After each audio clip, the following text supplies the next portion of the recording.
Graça e paz a todos. Irmãos, eu não sei vocês, mas para mim é um privilégio poder estar aqui de manhã. E eu já agradeci a Deus pela vida, pela saúde.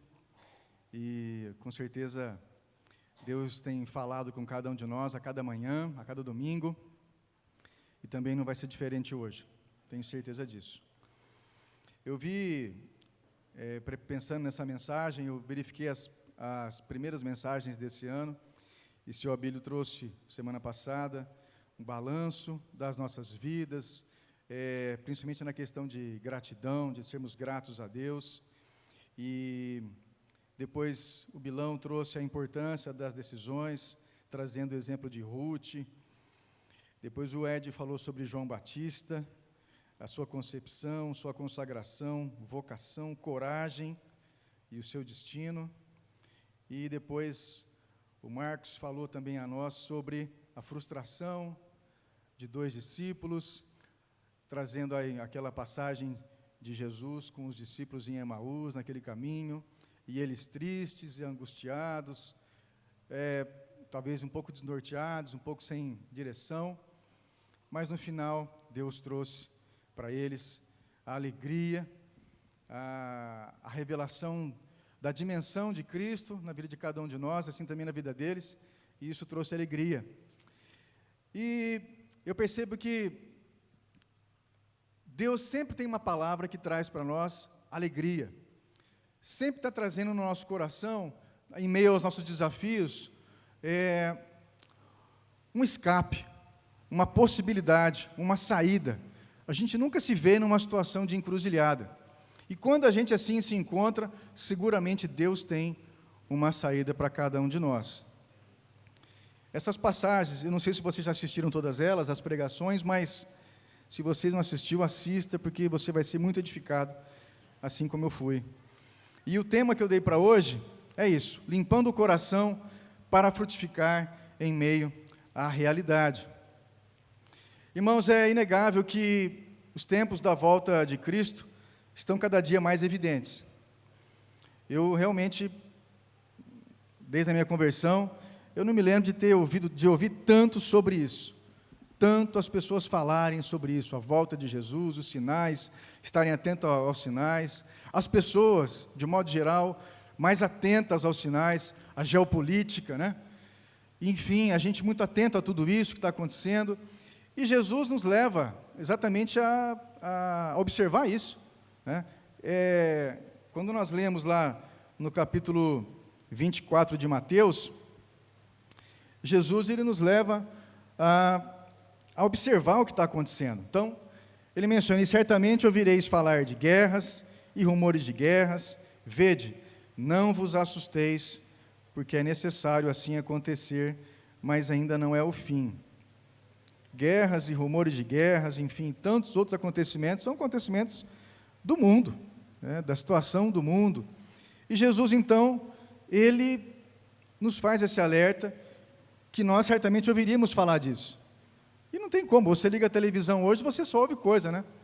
As dificuldades, as impossibilidades, os desafios, as incertezas, gera realmente muita insegurança, gera muita aflição, ansiedade, uma série de sentimentos que tendem a nos colocar para baixo. Aqueles que não conhecem a palavra, essa palavra bendita, estão assustados, desorientados, precisando de uma palavra de esperança, de vida, de coragem, de encorajamento. Agora, a palavra de Deus, ela, nesses momentos, ela está parada, ela está estagnada, ela está presa? Nunca. A palavra do Senhor nunca está presa, estagnada e nunca estará. Amém. Nunca. A gente vê o apóstolo Paulo na prisão, pregando aos soldados. Então, exemplos da palavra que em meio às dificuldades, em meio às tribulações, em meio a tudo isso, a palavra de Deus nunca estará presa e nunca deverá estar presa essa palavra. Nós somos os portadores de boas novas e devemos estar atentos para frutificar em meio à nossa realidade. Nós somos os portadores dessa palavra, amém? Dá uma olhada para o seu irmão e fala: você é portador dessa palavra. Você foi comissionado. Percebem, irmãos, o privilégio que é isso? Você é portador de palavra de vida. Você é portador de palavra de esperança, palavra de fé, de encorajamento, palavra de saída, para aquelas pessoas que se encontram sem saída, ou aparentemente sem saída, mas nós somos esses portadores. E é por isso que eu repito, eu me sinto um privilegiado por Deus, por ter essa palavra, por ter acesso a essa palavra. É uma bênção, irmãos. Agora, para isso, e também por isso, é fundamental, eu diria até imprescindível, nesses momentos, ser uma boa terra, para que a semente do Evangelho ela frutifique em nós, e através de nós, e assim nós possamos alcançar muitos. E para isso, eu me lembrei da parábola do semeador. Todos conhecem essa parábola, ela está lá no capítulo 23, do livro de Mateus, dos versículos 1 ao 23.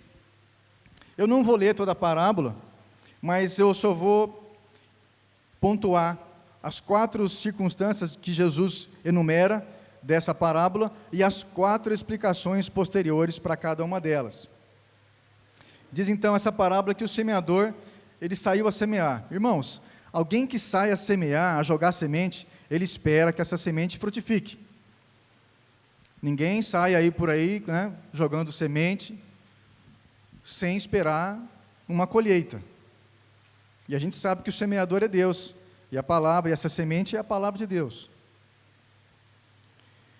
E diz assim no versículo 4, que ao semear uma parte, caiu à beira do caminho, e vindo as aves, a comeram.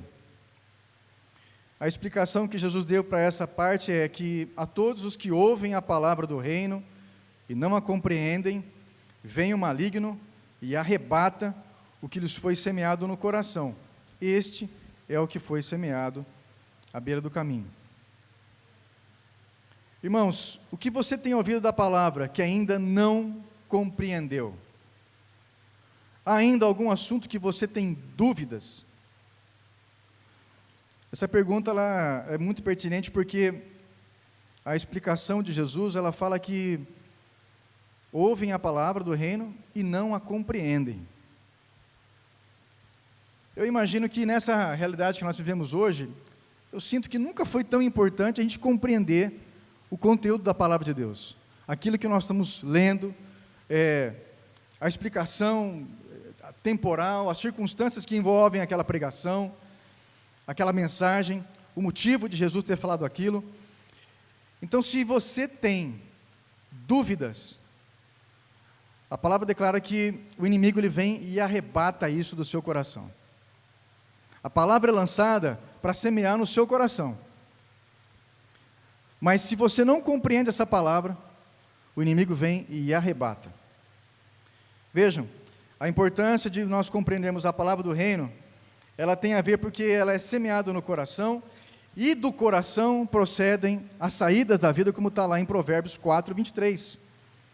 Sobre tudo o que se deve guardar, guarda o coração, porque dele procedem as fontes da vida. Em uma tradução eu vi que fonte da vida nada mais é do que a própria vitalidade espiritual. A própria vida espiritual, ela vem do coração. Então, Deus ele manda, também por isso que Deus envia essa palavra, que é a nossa Bíblia, para o nosso coração, porque é do coração que nós vamos frutificar. Assim, tanto para o mal quanto para o bem. Jesus, no Evangelho de Mateus, também no capítulo 15, ele explica que do coração procedem muitas coisas ruins, mas se a palavra do Senhor for colocada no nosso coração, de lá também frutificará coisas boas. Coração, com certeza, aqui se entende como o nosso intelecto. Quando você ouve e não compreende, fica uma dúvida, não busca compreender, não pergunta, não procura o entendimento de como essa palavra se aplica em sua vida, o maligno vem e arrebata.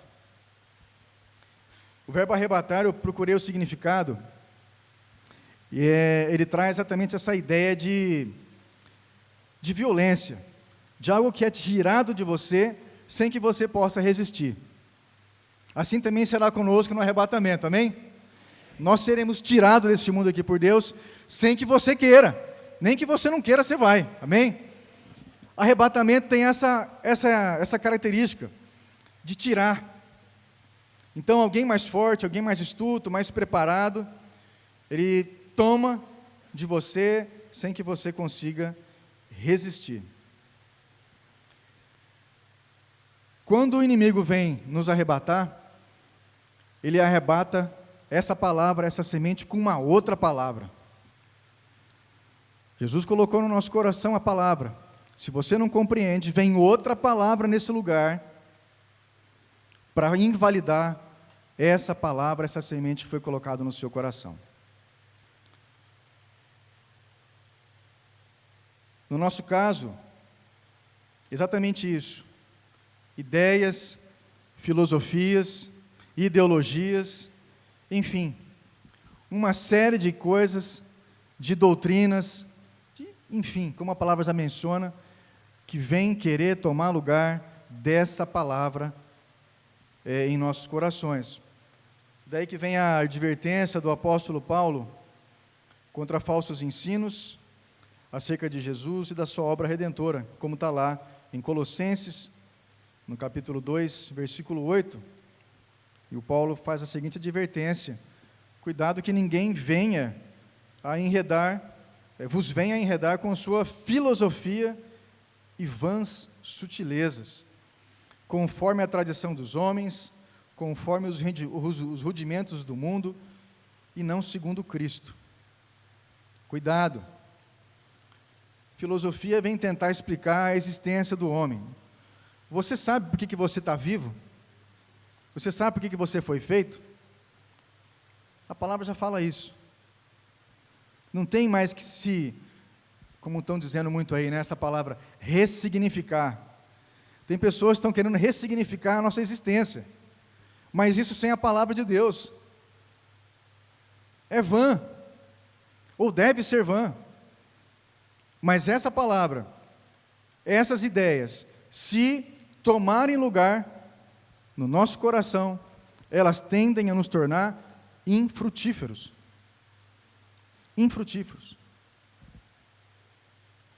Essas sutilezas são vãs, não tem valor, algo sem fundamento, algo que vem de alguma ideia, sabe-se lá de onde, mas que com certeza não traz o seu fundamento na palavra de Deus.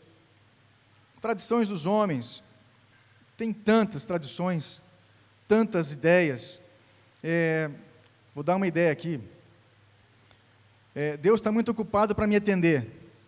Alguma ideia que as pessoas têm por aí, eu oro, mas nada acontece, também Deus está muito ocupado, não vai me atender agora. Enfim, são ideias, são filosofias, são sutilezas que tendem a nos enfraquecer e fazer com que a gente não frutifique. Interessante a estratégia do maligno, porque ele tentou fazer exatamente isso com Jesus. Em Mateus, no capítulo 4, versículo de 11 a 1, fala isso. Quando ele foi tentado pelo maligno com a palavra, e jogando com a palavra, tentando confundir Jesus. Irmãos, eu não sei vocês, mas eu percebo isso hoje em dia. A gente ouve falar de pregações de pessoas que estão querendo, que acham importante e necessário atualizar a Bíblia. Eu já ouvi isso esses tempos, eu não entendi, como assim atualizar a Bíblia? Não tem que atualizar coisa nenhuma, né? Tentando adequar a para a realidade. É o contrário, né? A realidade tem que se adequar à palavra de Deus. Essa é a realidade, né? Essa é a verdadeira realidade. Mas a gente vê uma onda, como que um tsunami, vindo sobre a igreja, sobre nós, para nos tirar, para nos arrebatar, para, enfim, invalidar, tentar invalidar tudo aquilo que Jesus fez na cruz por nós. Eu não sei vocês, mas eu percebo isso muito claramente hoje. Muito, muito, como nunca antes.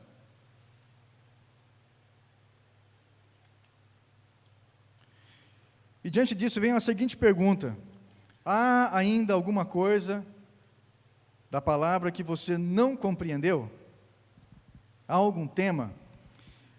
O livro de Hebreus, o escritor de Hebreus, ele lista lá aquelas coisas que para nós cristãos são elementares, básicas, que todo mundo tem que saber. Está lá no capítulo 6 de Hebreus, nos versículos de 1 e 2, que ele coloca lá: a base do arrependimento de obras mortas, a fé em Deus, o ensino de batismos, imposição de mãos, ressurreição dos mortos e juízo eterno. Dentre esses tópicos aqui, há algum deles que você ainda não compreendeu? Não precisa responder. Mas se existe alguma dúvida em relação a esses temas, que são elementares, que são basilares, você precisa buscar a compreensão sobre esses temas, para que o inimigo não venha a arrebatar da sua vida o entendimento exato da palavra, aquilo que Jesus falou sobre cada um deles, porque tem muitos mais, muitos outros, mas esses são elementares. É como dizer, se você não sabe esse, você não consegue nem avançar para os outros, não tem como avançar para os outros, porque se o inimigo vem tentar tirar a sua convicção sobre qualquer desses temas aqui, a sua fé é abalada, é comprometida no extremo. Imagina se você é levado, por exemplo, a anular o juízo eterno. Tem um ditado por aí que diz o seguinte, né, uma conversa aí: não, Jesus não vai fazer isso, Deus é muito bom para fazer isso, para julgar as pessoas, para colocar as pessoas no inferno. Imagina, Deus é amor, Deus jamais vai fazer isso. E olha, eu vou dizer, tem muita gente sendo levada por isso, muita gente sendo enganada. E a palavra lá de Mateus 24 fala isso, que na tribulação, naquelas situações todas de dificuldade que Jesus já predisse, a ideia é, se possível, enganar os próprios eleitos.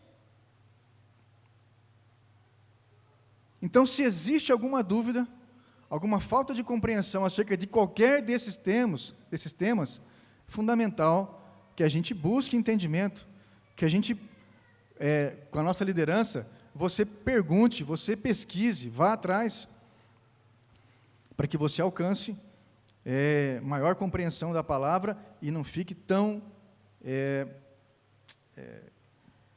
vulnerável, né?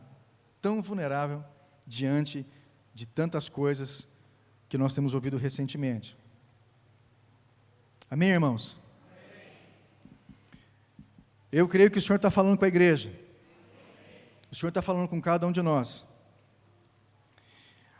A outra parte, continuando nessa parábola, caiu em solo rochoso, onde a terra era pouca e logo nasceu, e visto não ser profunda a terra, saindo, porém, o sol, a queimou, e porque não tinha raiz, secou-se. A explicação de Jesus. O que foi semeado em solo rochoso, esse é o que ouve a palavra e a recebe logo, com alegria. Mas não tem raiz em si mesmo, sendo antes de pouca duração. Em lhe chegando a angústia ou a perseguição, por causa da palavra, logo se escandaliza. O sol representa a angústia e a perseguição por causa da palavra. Agora, algumas pessoas me questionam sobre isso. Mas vem cá, mas por que como com a palavra de Deus, que Deus é amor, não é? Mas por que se você está falando uma palavra de amor, você é perseguido? Se você está falando uma palavra que vem de Deus, você sofre perseguição e angústia por causa disso. Exatamente porque a palavra revela a vontade de Deus, que é contrária à vontade do homem pecador, caído. Aliás, essa palavra pecado tem sido difícil a gente ouvir por esses dias. Não se ouve mais. Nas pregações que eu tenho ouvido, muitas vezes não se fala disso. O Ed falou aqui, quando ele tratou do João Batista, da coragem dele. Quando João Batista denunciou o pecado lá do rei, e ele sofreu as consequências por isso. Mas, irmãos, à medida que o dia se aproxima, em que as circunstâncias se aproximam de nós, e nós vemos um levante, com certeza a perseguição, ela vai acontecer. A nossa luta ela não é contra a carne nem sangue, e sim contra os principados, as forças espirituais do mal nas regiões celestes. Está lá em Efésios 6,12. Não é demais lembrar isso. Mas como assim angústia? Exatamente por isso. Exatamente pela pregação da verdade. Nesse mundo que a gente vive, a palavra menciona que é um mundo tenebroso, um mundo em trevas, né? E Jesus já falou isso, realmente é trevas. Mas nós somos a luz nesse mundo. E também por isso, o privilégio de nós sermos luz nesse mundo. O privilégio de nós sermos sal da terra nesse mundo. É um grande privilégio. Um mundo em trevas, um mundo desesperançado, precisando urgentemente de uma palavra de esperança. Mas, irmãos, por mais contraditório que isso possa ser, a pregação do Evangelho, ela gera angústia, gera rejeição, perseguição por amor a Cristo. De fato, alguém aqui já foi ridicularizado por seguir a Cristo? Já foi, enfim, perseguido? Bem-vindo ao clube. É isso mesmo. Jesus mesmo nos avisou disso. Ele nos avisou disso, que nós seríamos perseguidos. Então não tem por que a gente ficar de sobressalto, né? Ficar assim, abismado. Não. Isso deveria ser algo até esperado por nós. Não deve ser algo que nos assuste, que nos preocupe. Deve ser algo esperado. Assim também, como nós poderíamos esperar que as pessoas se abram para o Evangelho do Reino. Amém? Tem muita gente aí, esperando ouvir uma palavra de fé. Muita gente. Muita gente.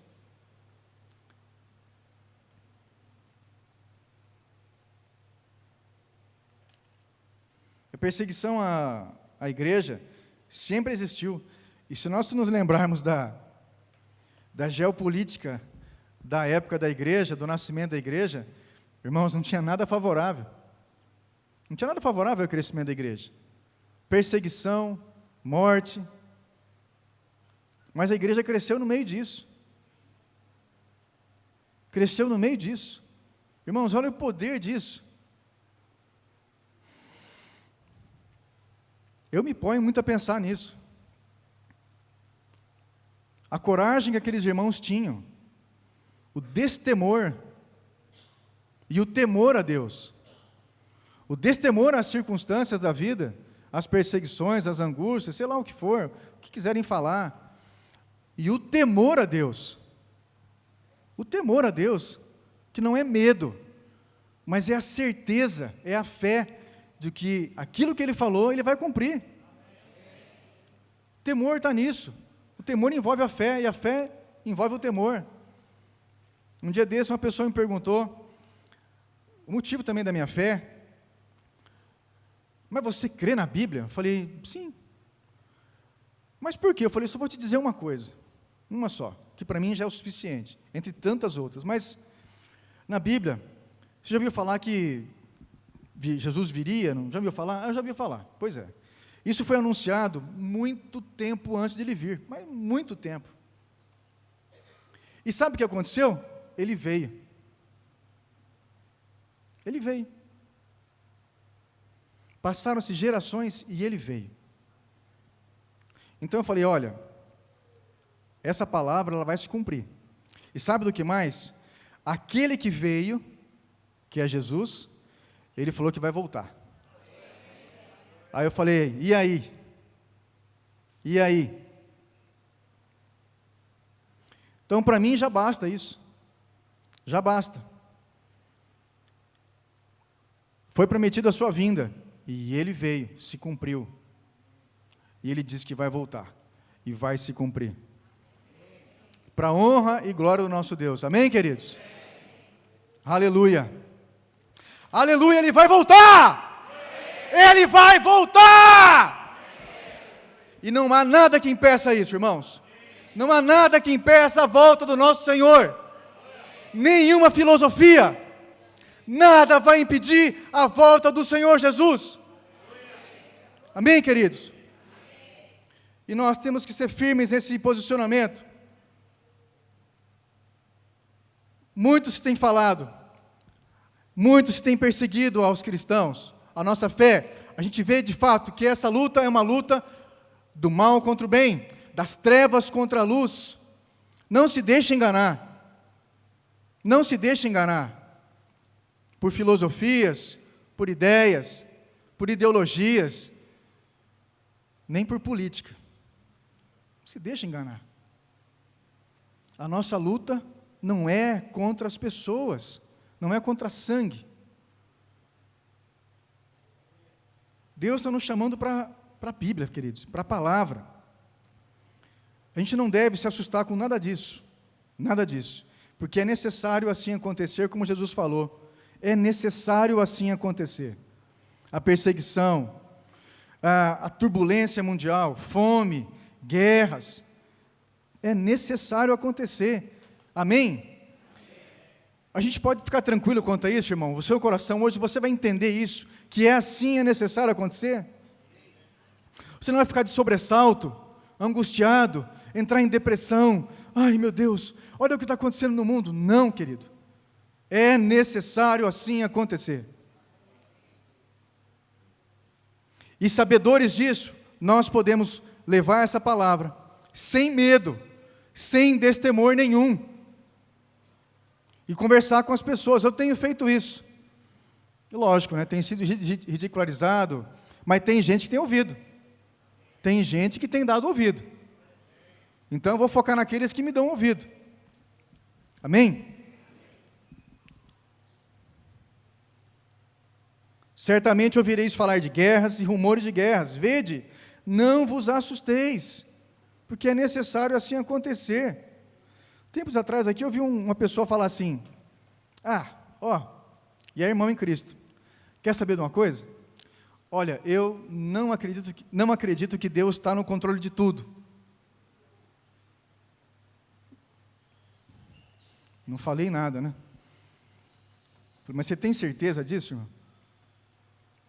Não. Tá aqui, ó. Está aqui. É necessário assim acontecer. Então vai acontecer. E Deus está dominando tudo isso. Deus está sob o controle disso tudo. Não tem nada que foge ao controle de Deus.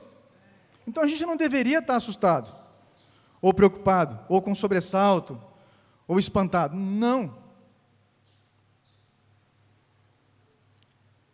Isso não pertence a nós. É inevitável acontecer.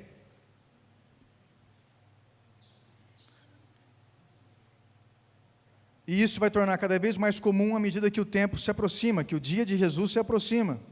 E Deus nos exorta a não deixar de congregar, porque na congregação nós somos animados, como aqui, nós somos fortalecidos, fora dela nós somos presas fáceis, mas aqui não, nós somos exortados, somos levados à confrontação com a palavra de Deus, somos animados. Então, você aí que está me ouvindo, que não veio à igreja hoje, venha. Ou que não está indo na que você costuma frequentar, vá, volte lá. Esteja na comunhão. Não fique sozinho.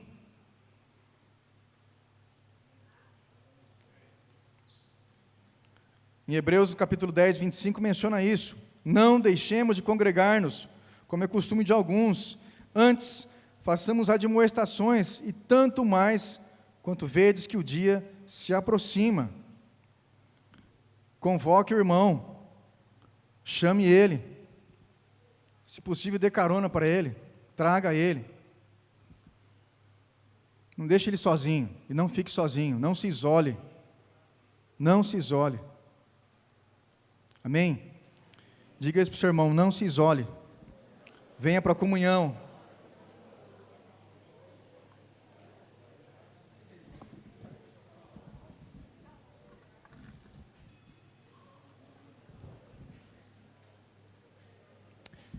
Continuando nessa parábola, o escândalo, ele é causado por falta de raiz. A raiz, ela é pequena, não tem raiz e ela seca. Por que ela seca, né? Isso corresponde a não ter se aprofundado na palavra. Não buscou compreensão, não buscou entendimento. Isso é tarefa nossa, irmãos, de cada um de nós. Buscar entendimento acerca de vários temas da palavra. E é por isso que aqui não é demais lembrar a passagem lá do Salmo 1, Salmo 1, né? Que é bem-aventurado o homem que não anda no conselho dos ímpios, não se detém no caminho dos pecadores, nem se assenta na roda dos escarnecedores. Antes, o seu prazer está na lei do Senhor, e na sua lei medita de dia e de noite. Consequência dessa meditação: ele é como árvore plantada junto à corrente de águas, que no devido tempo dá o seu fruto, e cuja folhagem não murcha, e tudo quanto ele faz será bem sucedido. Irmãos, quando é que a folhagem de uma árvore, de uma planta, ela murcha? Quando falta água. Faltou água, ela murcha. Assim também somos nós. Sem a água viva, nossa aparência murcha, né? Nossa vida espiritual fica mirrada, sem expressão, faltam palavras. Isso me fez lembrar, não sei se vocês já viram isso, devem ter visto já, acho que até aqui na chácara talvez tenha aqui embaixo, nesse córrego, né? A árvore que é plantada bem ao pé do córrego, ela vai com a raiz lá onde tem água, né? E aí pode vir verão, inverno, outono, enfim, todas as estações do ano, e você passa lá e a folha dela não murcha, está verdinha. Esse é um exemplo da palavra para cada um de nós. Se você quer continuar verdinho, bonito, tem que estar ligado na palavra, tem que estar lá na meditação diária, né?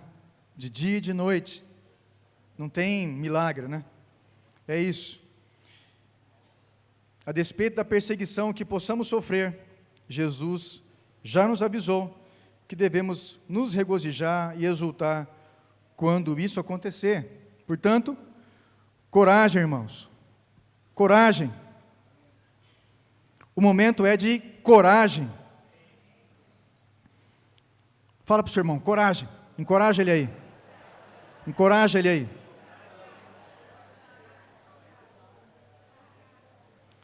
Mateus, no capítulo 5, versículos de 11 a 12. Bem-aventurados, felizes sois quando por minha causa vos injuriarem e vos perseguirem e mentindo disserem todo mal contra vós. Regozijai-vos e exultai, porque é grande o vosso galardão nos céus. Eu vou repetir. Regozijai-vos e exultai, porque é grande o vosso galardão nos céus. Amém? Pois assim perseguiram aos profetas que viveram antes de vós. Irmão, é grande o vosso galardão no céu. Quando você é perseguido, quando mentirem a seu respeito, quando disserem coisas que não são verdade a seu respeito, quando te injuriarem, debocharem de você. Está acontecendo isso com você ou não? Já aconteceu? Vou te dar uma dica para acontecer. Prega a palavra. Prega. Você vai ver como é que vai acontecer. Você quer um galardão no céu? Grande. Prega a palavra. Seja quadrado. Seja ultrapassado. Mas receba um galardão nos céus. Amém? Promessa do nosso Senhor Jesus. Continuando aqui, na parábola. A outra parte caiu entre espinhos, e os espinhos cresceram e a sufocaram. A explicação: o que foi semeado entre os espinhos é o que ouve a palavra, porém os cuidados do mundo e a fascinação das riquezas sufocam a palavra e ela fica infrutífera. A semente fica infrutífera. Lembrando, alguém que sai a semear, ele conta que a semente vai frutificar. Deus espera que cada um de nós damos frutos. Cada um de nós. Deus deseja isso, que a gente tenha frutos. Os cuidados do mundo, a fascinação das riquezas, são esses espinhos que sufocam a palavra de Deus. Os cuidados do mundo, enfim, a expressão ela já é autoexplicativa, né? Mas, em resumo, é aquilo que ocupa o primeiro lugar. Os cuidados do mundo, nós temos que ter, é evidente, estamos no mundo, né? Enfim. Mas não devem ocupar o primeiro lugar. Não devem ser a primazia. Aqui a exortação se dirige à inversão das prioridades. Cuidado com as coisas do mundo que estão ocupando o seu tempo, que estão querendo dominar. Cuidado com a questão das riquezas, a fascinação, o domínio que as riquezas têm. É verdade, porque quando você trabalha, você adquire com o seu suor, é lógico que você dá um valor para aquilo, e aquilo de fato tem um valor. Mas isso não deve ser prioridade, não deve ocupar o nosso primeiro lugar. Mateus, no capítulo 6, versículo 33, todo mundo conhece, mas de vez em quando a gente esquece, né? Por isso que é bom a gente lembrar na palavra. Buscar em primeiro lugar o seu reino e a sua justiça, e todas essas coisas vos serão acrescentadas. Aqui a passagem relata do comer, do beber e do vestir. Essas coisas serão acrescentadas à medida que a gente busca o reino de Deus, mas devemos buscar em primeiro lugar o reino de Deus. Não inverter a ordem, não inverter as prioridades. Também por isso, Paulo, ele anima os irmãos de Colossos, lá em Colossenses 3, 1 e 2. Portanto, se fostes ressuscitados juntamente com Cristo, buscai as coisas lá do alto, onde Cristo vive, assentado à direita de Deus. Pensai nas coisas lá do alto, não nas que são aqui da terra. Amém, irmãos? Buscai as coisas do alto, pensar nas coisas do alto. Isso é o que compete a nós, cada um de nós. Nós que já fomos tomados por Deus.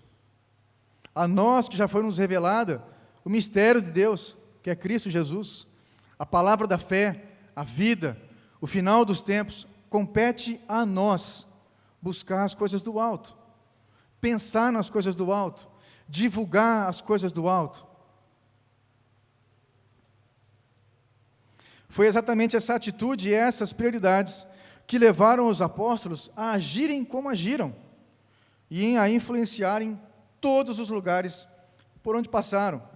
Eles consideraram a vida terrena importante ou valiosa somente se fosse para conhecer e ensinar a vontade do Pai a todos. O apóstolo Paulo menciona que, para ele, o viver é Cristo e o morrer é lucro. Não precisa responder. Você também pensa assim, irmão, acerca da sua vida? Acerca da sua existência? Qual é a importância da sua existência? Ou melhor, a importância que você dá à sua existência depois de ser resgatado por Cristo? A nossa vida é muito importante, sim, com certeza. Tanto é importante que Jesus a comprou, a resgatou, pagou um preço altíssimo que ninguém podia pagar. A nossa vida, sim, é muito importante. E nesse contexto que nós vivemos hoje, a importância é ainda maior para aqueles que estão desesperançados, para aqueles que estão confusos.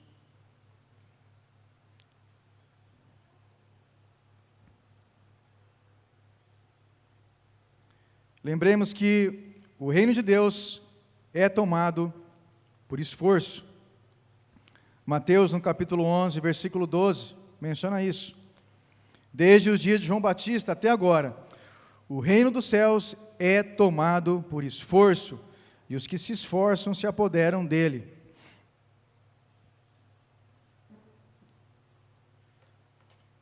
O esforço na compreensão, na busca do entendimento, no evangelismo, no divulgar a palavra, automaticamente, é consequência. Você propagando o reino, você levando, você conhecendo, você é edificado. Primeiramente, você é edificado. E edifica. Porque você é edificado, você é semeado para edificar e para semear. Amém? Nós somos edificados, somos semeados por Deus para edificar e também para semear.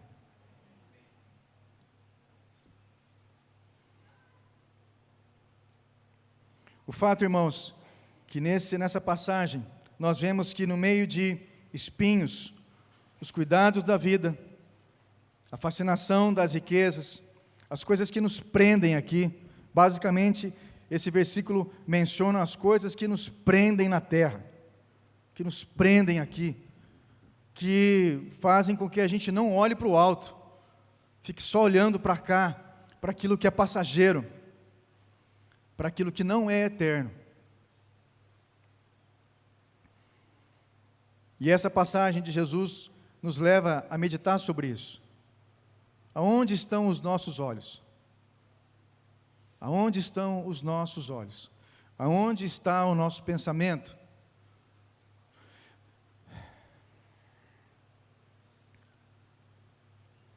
No meio de espinhos, no meio dos cuidados da vida, atentos a isso e presos a isso, nós não conseguimos frutificar. Ao contrário, priorizando o reino de Deus e cuidando do resto, nós frutificamos.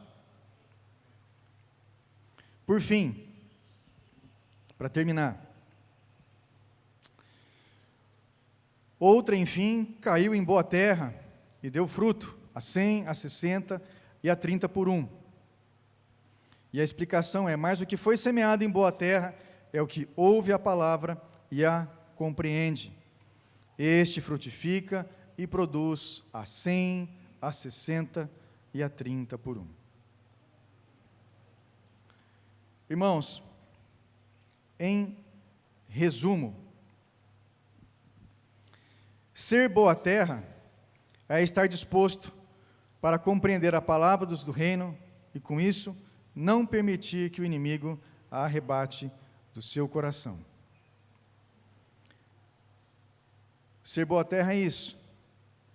Se dispor a compreender a palavra. Não compactuar com a dúvida, com a falta de entendimento, com a clareza. Ser boa terra é isso. Não permitir que o inimigo tenha domínio sobre o seu coração e possa arrebatar a palavra do Senhor que Deus colocou nele. Também ser boa terra é ter convicções profundas a partir da palavra do reino e não de suas próprias ideias ou pensamentos, de forma a evitar o escândalo exatamente por falta do conhecimento da palavra. Eu tenho visto alguns irmãos se escandalizar com perseguições, com pessoas falando deles. Isso não deveria nos escandalizar. Não deveria. Deveria ser algo que a gente está acostumado já, né? Falaram mal de mim. Mais um. Ou mais um me perseguindo, né? Rede social, muita perseguição.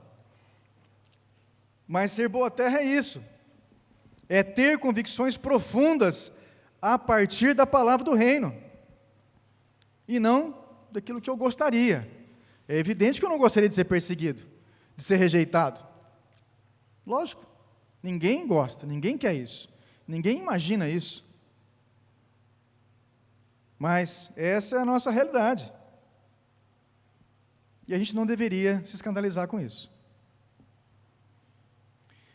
A boa terra, ser boa terra também é buscar em primeiro lugar o reino de Deus e sua justiça, atentando para que os cuidados do mundo e a fascinação das riquezas não sufoquem a palavra. Isso é ser boa terra. Eu estou fazendo aqui remissão a cada uma das passagens lá que Jesus falou.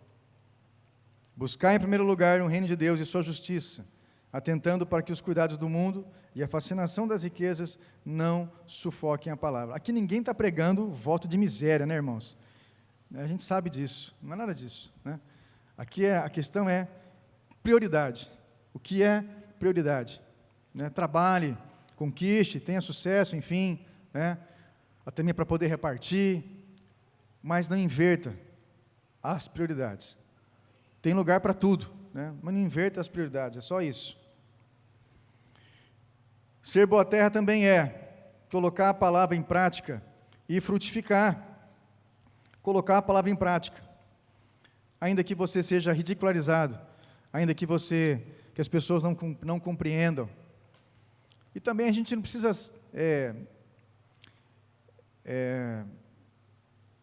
colocar a palavra de uma forma que você humilhe as pessoas, não precisa disso, né? Nós podemos colocar a palavra de acordo com aquilo que aquela situação que a pessoa precisa, enfim, o Espírito Santo, nós temos o Espírito Santo de Deus que nos orienta nisso. Nós temos essa possibilidade. Até nisso, Deus nos ajudou para que a gente não ficasse sem resposta, sem explicação, porque nesse momento temos o Espírito Santo de Deus para nos dar a saída a nós mesmos e àqueles que nós conversamos, enfim. Como conclusão, irmãos, vigiemos. Vigiemos. A semente foi lançada nos nossos corações para frutificarmos. Vigiemos. A semente foi lançada para que a gente dê fruto. É tempo de nós olharmos para o nosso coração. É tempo de avaliação, assim como o senhor Abílio falou na semana passada. Fazer um balanço. É sempre tempo disso. É sempre tempo. Busquemos a comunhão e estejamos prontos para admoestar e sermos admoestados para que nos congreguemos. Já passou aquele tempo lá, né, de ficar em casa. O tempo agora é de vir para o culto. É para vir para a comunhão. Esse é o tempo agora. É o novo tempo, né? O tempo anterior não vai voltar. Mas tem um que vai voltar. Amém? A sua terra está pronta para frutificar? Como está a raiz da sua semente? Está rasa ou está profunda? Uma terra boa para receber a semente produzirá uma árvore frondosa para abrigo de muitos. Amém, irmão? Uma terra boa para receber a semente produzirá uma árvore frondosa para abrigo de muitos. Trazer alento no meio do sol, no meio da vida, das circunstâncias do mundo. Nós somos chamados para sermos essas árvores, que vão poder abrigar muitos embaixo dessa sombra. Nós somos essas pessoas. É tempo de limparmos nosso coração para que a semente germine e não sejamos infrutíferos. Que Deus nos ajude nessa tarefa. Amém, queridos? Amém. tvcmc.com.br é o nosso canal para compartilhar o Evangelho do Reino de Deus e o senhorio de Jesus Cristo.